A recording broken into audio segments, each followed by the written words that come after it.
So, bumunga na yung dating laging ang bunga ay looy, yung ayaw tumuloy.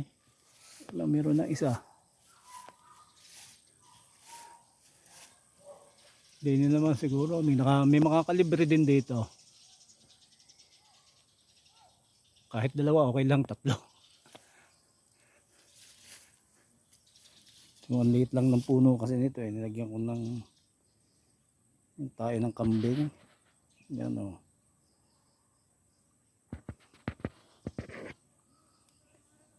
Tinetest kung magkakaigi. Meron ng mga bulaklak. Daming kuwan, bubuyog.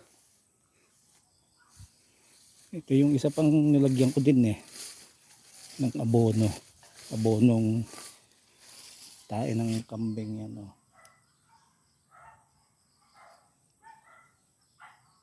Na-decompose na. Pero yun wala pa rin, hindi natuloy. Siguro oring susunod yung isang yon. Ayan o, baka sakali God's will tumuloy na yan.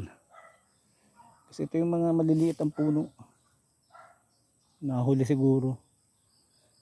Na patanim doon sa hindi masyadong maayos ang lupa, kaya ganun. Kasi ito naman yung mga kasabay niya eh. Oh, daming bunga. Kahit naman malaking puno, minsan ayaw pa rin bumunga, gaya nito. Ang taas na. Saka pa lang bumunga.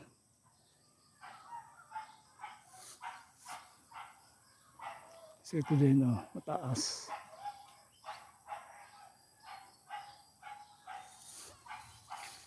Pag sobrang laki ng puno naman, ganun. Ito nagyan ko din ng tayo ng kambing. Tingnan natin kung dadami ang bunga. Kasi isa, dalawa lang eh.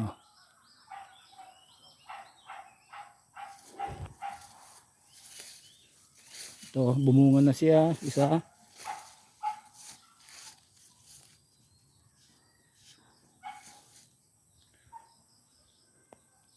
Tapos ay sumunod din, taas na. Oh. Kasi ay pumasok yung tag-init. Affected ang pagbunga. Ang taas na eh. Samantalang ito ay ang baba. So ito yung mga inaabunuhan natin. Medyo maliliit. Yung malalaki hindi na muna. Ito, lagyan natin ng mga tayo ng kambing. Ang baba nito.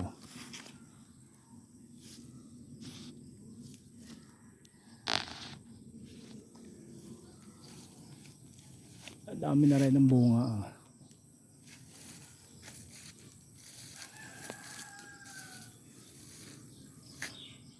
Ito pa yung isa. Nilagyan din natin yan. Na-decompose na.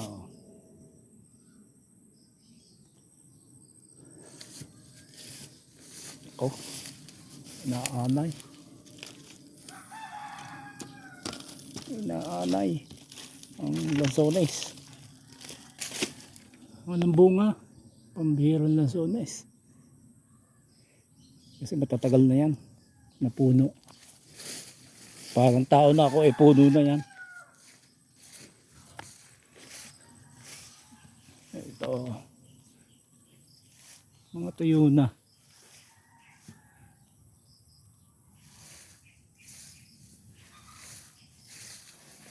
Ito ang liliit. Nang affected by tagtuyot, tag-init. Ito yung dapat ganun dapat kalalaki. Pero ito mo nangyari, liliit. Matindi talaga ang tagtuyot.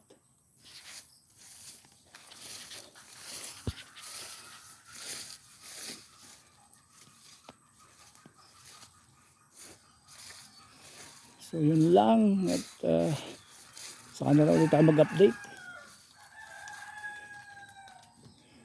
So, ito yung pinakamalalaki dito na bumunga. Kagaya niyang kalalaki. Pero ngayon dahil tagtuyot, ayan na nangyari. Lumiit. Pero yung mga sumunod na, medyo malaki na. At soon yung mga susunod pa doon sa taas ay maging malalaki na rin. So yun, bye bye. God bless. Peace.